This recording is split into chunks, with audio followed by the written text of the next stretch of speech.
Come with me to the Anderson Rock Creek Relics Threshing and Sawing Show. The show takes place annually in Rock Creek, Minnesota, the weekend after Labor Day.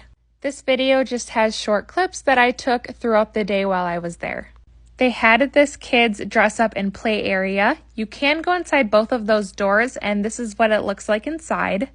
There are many buildings and barns throughout the farm, and there are so many antiques, relics, and information on all of it inside of each barn. The farm has been in my family for a long time. I actually used to spend most Christmases there. There is just so much to do and so much to see. You could even go for a tractor ride, as you can see here. Local businesses like the one we see here, Maggie's Naturals, also come to sell things during the weekend. It's a lot of fun, and every year the show looks a little different because of it. They also had raffle tickets for this beautiful quilt. And here you can see an old rural school looking classroom. I believe my aunt sets this up every year with books and chalk and things like that, so it's a little interactive as well. One thing I learned this year, and my grandma was explaining to me in this video, desks used to have this spot here which held ink, and that is what students would use to write with back in the day. Every year I go, I learn something new.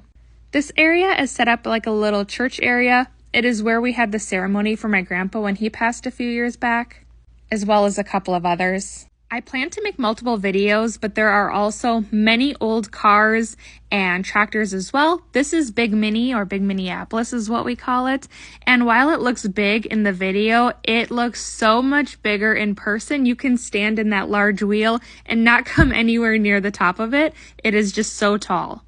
There are just rows and rows and rows of tractors too, which is fun, so you are allowed to walk up and down and look at the tractors, as well as some of these other antiques and machines that you will see throughout the video.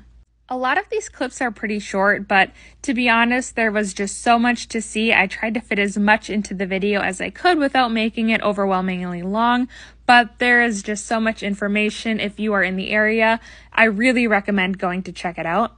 I also didn't know that International Harvester ever sold refrigerators, so that was something else I learned this year.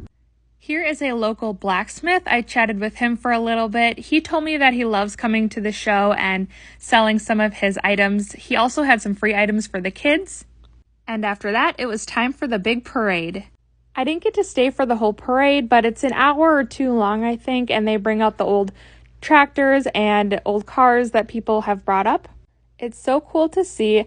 Here is my grandma going by in one of the tractors. I think it's so much fun watching her do it every year, as well as some of my aunts and uncles and cousins who participate as well. And after the parade, it was time to cut some wood. I do have a lot of clips of this and plan to make another video, but what you see here is my uncle cutting the wood and it going down the conveyor belt. They also had some music later in the evening. Here my grandma and my cousins are getting some of the straw together so it can be baled later on. Fun fact, the poles are about 4 to 6 feet in the ground because of the frost line. My grandma wanted me to mention that it is for show, and traditionally there would be a barn and the straw would be brought up or down from that, but they don't have that here, of course, because it's for show. So they build the hay, and then here what we're looking at is the layout for the corn maze they do every year. So this year it featured a butterfly. Once again, these are just the drawings. Here's a couple from past years that they did that my grandpa had done before he passed away. He usually did them, I believe. At the end of the day, we feasted, and then we saw this beautiful rainbow over the farm, and it was just so wonderful and a great conclusion to the day. If you are interested in learning more, here is the contact information or the social media pages, so feel free to give them a like or a follow. Thanks for watching. Bye!